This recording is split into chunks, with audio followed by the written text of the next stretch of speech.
S ಮಂಗಳೂರಿನ ಮಂಜನಾಡಿಯಲ್ಲಿ ನಡೆದಂತಹ ಅಂದರೆ ಮಳೆಗಾಲದಲ್ಲಿ ನಡೆದಂತಹ ಒಂದು ದುರ್ಘಟನೆಗೆ ಮುಂದಿನ ಮೇ 30ಕ್ಕೆ 1 ವರ್ಷ ಆಗ್ತಾ ಬರ್ತಾ ಇದೆ. ಆದರೆ ಪರಿಹಾರದ ಹೆಸರಿನಲ್ಲಿ ಅಂದರೆ ಕೇವಲ ಪ್ರಾಕೃತಿಕ ವಿಕೋಪ ಆಗಿದೆ, ಅದರಿಂದ 3 ಪ್ರಾಣ ಹೋಗಿದೆ, ಅದರ ಜೊತೆಗೆ ಒಬ್ಬರು ಶಾಶ್ವತ ಅಂಗವೈಕಲ್ಯಕ್ಕೆ ತುತ್ತಾದರೆ ಅನ್ನೋ ಒಂದು ಕಾರಣವನ್ನು ಇಟ್ಟುಕೊಂಡು ಸರ್ಕಾರ ಕೇವಲ 18 ಲಕ್ಷದ ಒಳಗಿನ ಪರಿಹಾರವನ್ನಷ್ಟೇ ಕೊಟ್ಟಿದೆ. ಆದರೆ ಹೆಚ್ಚಿನ ಪರಿಹಾರಕ್ಕಾಗಿ ಅವರ ಹೋರಾಟ ನಡೀತಾ ಇದೆ. ಅದ್ರ ಜೊತೆಗೆ ನಿರ್ಲಕ್ಷ್ಯ ಮಾಡಿದವರ ವಿರುದ್ಧ ಏನಾಗಬೇಕು, ಕ್ರಮಗಳಾಗಬೇಕು, ಅದರ ವಿರುದ್ಧವೂ ಕೂಡ ಒಂದು ರೀತಿಯಾದಂಥ ಕಾನೂನು ಹೋರಾಟ ಮತ್ತು ಜಿಲ್ಲಾಡಳಿತ ಮತ್ತು ಅವರ ವಿರುದ್ಧಗಳ ಹೋರಾಟಗಳು ಕಂಟಿನ್ಯೂಸ್ ಆಗಿ ನಡೀತಾ ಇದೆ.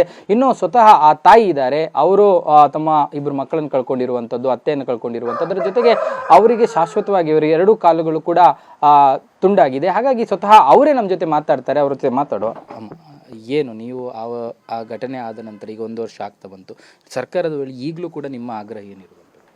ಪರಿಹಾರ ಸಿಗಬೇಕಂತ ಹೇಳ್ತಾ ಇದ್ದೇನೆ ಅಷ್ಟೇ. ಮತ್ತು ಅಲ್ಲಿ ಮನೆ ಬಿದ್ದದ್ದು ಬೇಗ ತೆರವುಗೊಳಿಸಬೇಕು, ಮತ್ತು ನಮಗೆ ಮನೆಯೊಂದು ಕಟ್ಟಿಕೊಡಬೇಕು, ಮತ್ತು ನನಗೆ ಸಹಾಯ ಏನು ಬೇಕು ಅದಕ್ಕೆ ಸಹಾಯ ಮಾಡಬೇಕು. ಮುಂದಿನ ಜೀವನಕ್ಕೆ ಏನೆಲ್ಲ ಬೇಕು ಸೌಕರ್ಯಗಳನ್ನು ಅದು ಕೊಡಬೇಕು ಅಷ್ಟೇ. ಈಗ 1 ವರ್ಷ ಆಗ್ತಾ ಬಂತು. ನೀವು ಕಳೆದ ಬಾರಿ ಕೂಡ ಜಿಲ್ಲಾಧಿಕಾರಿ ಕಚೇರಿಗೆ ಬಂದು ತುಂಬ ಕಡೆ ಹೋದ್ರಿ, ಅವರಿಂದ ಯಾವ ಪ್ರತಿಕ್ರಿಯೆಗಳಿದೆ? ಅವರು ಕೊಡ್ತಾರಂತ ಒಪ್ಪಿಕೊಂಡಿದ್ರು, ತೆರವುಗೊಳಿಸಿ ಆದಷ್ಟು ಬೇಗ ಇದು ಮಾಡಿ ಕೊಡ್ತೇನೆ ಅಂತ. ಇಷ್ಟುವರೆಗೆ ಏನು ಗೊತ್ತಿಲ್ಲ ಯಾವಾಗ ಇದು ಮಾಡಿ ಕೊಡ್ತಾರೆ ಅಂತ. ಇನ್ನು ಏನಂತ ಹೇಳುವುದು, ನಾವೇ ಹೋಗಿ ಅವರ ಕಾಲು ಹಿಡಿಬೇಕಷ್ಟೆ. ಇಷ್ಟು 1 ವರ್ಷ ಆಗ್ತಾ ಬಂತು, ಇನ್ನು ನಾವು ಇಷ್ಟುವರೆಗೆ ಕಾದು ಕೂತ್ಕೊಂಡು ನಮಗೆ ಇನ್ನು ಏನು ಮಾಡುವುದು? ಇಷ್ಟು ಕಷ್ಟಪಟ್ಟು ಇದು ಮಾಡ್ತಾ ಇದ್ದಾರೆ. ನನ್ನ ನೋವು ಅವರಿಗೆ ಇನ್ನು ಅರ್ಥ ಆಗಲಿಲ್ಲ.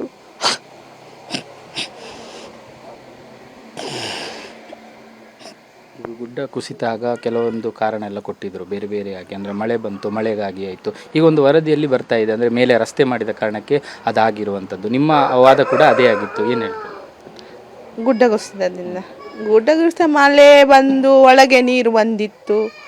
ಇವರು ಹೊರಗಿನಿಂದ ನಮಗೆ ಇದು ಮಾಡ್ತಿದ್ರು, ಗೊಬ್ಬೆ ಹಾಕ್ತಿದ್ರು ಎದ್ದೇಳಿ ಅಂತ. ನಾವು ಎದ್ದೇಳುವ ಮುಂಚೆವೇ ಬಂದು ನಮ್ಮ ವಿದ್ಯೆ ಆಗಿದೆ. ಇದು ಮಗುವಿಗೆ, ದೊಡ್ಡ ಮಗು ಬೇಗ ಹೋಗಿದೆ.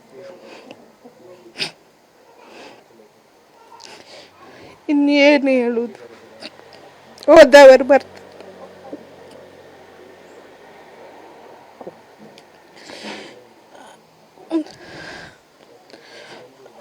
ಮತ್ತೆ ಅತ್ತೆ ಬೇಗ ಹೋಗಿದ್ದಾರೆ, ಮಾವನ ಕಾಳು ಒಂದು ಹೋಗಿದೆ.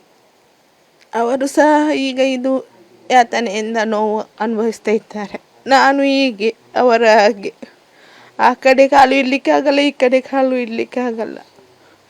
ನಮಗೆ ಪರಿಹಾರ ಯಾವಾಗ ಸಿಗ್ತದೆ ಅಂತ ನಮಗೆ ಗೊತ್ತಿಲ್ಲ. ಕೊಡದೆ ಸತಾಯಿಸ್ತಾ ಇದ್ದಾರೆ. ಹೌದು, ಕೊಡದೆ ಸತಾಯಿಸ್ತಾ ಇದ್ದಾರೆ. ಯಾವಾಗ ಕೊಡ್ತಾರೆ ಅಂತ ಹೇಳಲಿಕ್ಕೆ ಆಗುದಿಲ್ಲ.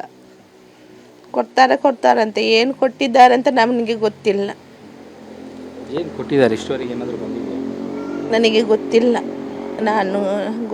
ಕೊಟ್ಟಿದ್ದಾರೆ ಅಂತ ಹೇಳ್ತಾ ಇದ್ರು. ಏನು ಕೊಟ್ಟಿದ್ದಾರೆ ನನಗೆ ಗೊತ್ತಿಲ್ಲ. ಫೈನಲಿ ಏನು ಹೇಳ್ತೀರಮ್ಮ? ಫೈನಲಿ ಏನು ಹೇಳುವುದು, ಅದೇ ಹೇಳುವುದಾದರೆ ನನಗೆ ಮುಂದಕ್ಕೆ ಏನು ಬೇಕು ಅದರ ಸೌಕರ್ಯ ಕೊಡಬೇಕು. ನನಗೆ ಈಗ ಇನ್ನಷ್ಟು ಏನು ನಮಗೆ ಒಂದು ಮನೆಯ ಸೌಕರ್ಯ, ಮತ್ತು ನನ್ನ ದುಡಿಲಿಕ್ಕೆ ಆಗೋದಿಲ್ಲ, ಒಂದು ಕೆಲಸದ ಇದು, ಮತ್ತು ಏನು ಹೇಳೋದು. ಎಸ್, ಇದಿಷ್ಟು ಅಶ್ವಿನಿಯವರ ಮಾತು. ಕ್ಯಾಮ್ರಾ ಪರ್ಸನ್ ಅಶೋಕ್ ಜೊತೆ ಭರತ್ರಾಜ್, ಏಷ್ಯಾನೆಟ್ ಸುವರ್ಣ ನ್ಯೂಸ್, ಮಂಗಳೂರು.